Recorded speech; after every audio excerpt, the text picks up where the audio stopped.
Metro TN news channel நேயர்களுக்கு வணக்கம். கர்நாடகாவில் கவிழும் சித்தராமையா ஆட்சி.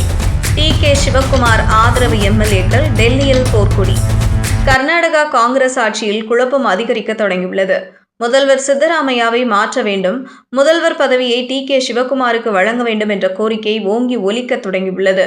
இதற்கிடையேதான் டி.கே. சிவக்குமாரின் ஆதரவு எம்எல்ஏக்கள் டெல்லியில் முகாமிட்டுள்ளது பெரும் பரபரப்பை பற்ற வைத்துள்ளது. கர்நாடகாவில் காங்கிரஸ் கட்சியின் ஆட்சி நடக்கிறது. முதல்வராக சித்தராமையா செயல்பட்டு வருகிறார். துணை முதல்வராகவும் கர்நாடக மாநில காங்கிரஸ் கட்சியின் தலைவராகவும் டி.கே. சிவக்குமார் செயல்பட்டு வருகிறார். கர்நாடகாவில் கடந்த 2023ஆம் ஆண்டில் சட்டசபை தேர்தல் நடந்தது. காங்கிரஸ் ஆட்சியை பிடித்து 2.5 ஆண்டுகள் ஆகிவிட்டது. இந்த நிலையில்தான் முதல்வரை மாற்ற வேண்டும் என்ற கோரிக்கை வலுக்க தொடங்கியுள்ளது. சித்தராமையாவுக்கு பதில் டி.கே. சிவக்குமாரை முதல்வராக்க வேண்டும் என்று அவரது ஆதரவாளர்கள் போர்க்கொடி தூக்கியுள்ளனர். இதுவரை அவ்வப்போது பத்திரிகையாளர் சந்திப்பில் மட்டுமே டி.கே. சிவக்குமார் முதல்வராக வேண்டும் என்று விருப்பம் தெரிவித்து வந்த காங்கிரஸ் எம்எல்ஏ தற்போது டெல்லியில் முகாமிட தொடங்கியுள்ளனர்.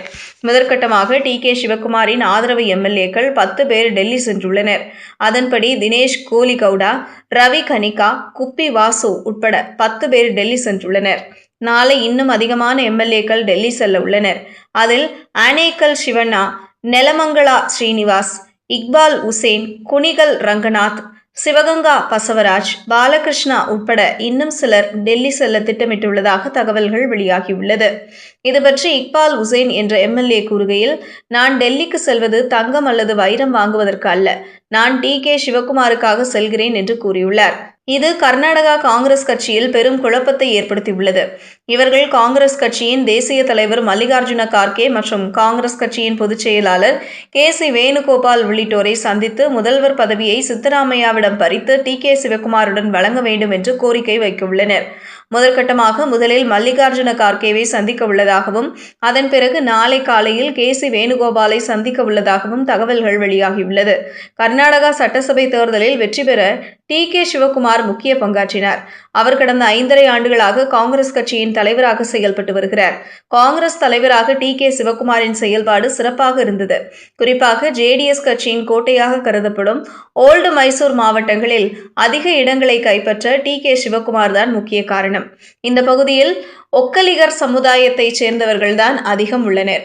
அவர்கள்தான் வெற்றியை தீர்மானிப்பார்கள். அந்த வகையில் டி.கே. சிவக்குமாரும் ஒக்கலிகர் சமுதாயத்தைச் சேர்ந்தவர் என்பதால் அவரை நம்பி அனைவரும் வாக்களித்தனர். இது காங்கிரஸ் கட்சி ஆட்சியை பிடிக்க முக்கிய காரணமாக அமைந்தது. இதனால் டி.கே. சிவக்குமார் தனக்கு முதல்வர் பதவியை கேட்டார். ஆனால் கட்சி மேலிடம் மூத்த தலைவராக இருக்கும் சித்தராமையாவை முதல்வராக்கியது. டி.கே. சிவக்குமாருக்கு கட்சி மேலிடத்திடம் நற்பெயர் இருந்தாலும் அவர் மீது உள்ள சிபிஐ வழக்குகளை காரணம் காட்டி கட்சி மேலிடம் அவருக்கு பதவி வழங்கவில்லை. அதே வேளையில் முதல் 2.5 ஆண்டுகள் சித்தராமையா முதல்வராகவும் அதன் பிறகு 2.5 ஆண்டுகள் டி.கே. சிவக்குமார் முதல்வராகவும் இருப்பார் என்று கண்டிஷன் விதிக்கப்பட்டதாக தகவல்கள் பரவியது. இதுபற்றி இதுவரை சித்தராமையா, டி.கே. சிவக்குமார் மற்றும் காங்கிரஸ் மேலிடம் வெளிப்படையாக கருத்து தெரிவிக்கவில்லை. ஆனால் டி.கே. சிவக்குமார் ஆதரவாளர்கள் 2.5 ஆண்டுக்கு பிறகு டி.கே. சிவக்குமாருக்கு முதல்வர் பதவி வழங்கப்படும் என்று கூறி வருகின்றனர். அதன்படி இன்றுடன் கர்நாடகாவில் காங்கிரஸ் கட்சியின் ஆட்சி அமைந்து 2.5 ஆண்டுகள் நிறைவு பெறுகிறது. இதனால்தான் சித்தராமையாவை நீக்கிவிட்டு டி.கே. சிவக்குமாரை முதல்வராக்க வேண்டும் என்று அவரது ஆதரவாளர்கள் டெல்லிக்கு படையெடுத்துள்ளனர். செய்திகளை உடனுக்குடனும் துல்லியமாகவும் தெரிந்து கொள்ள மெட்ரோ டிஎன் நியூஸ் சேனலை பின்தொடருங்கள்.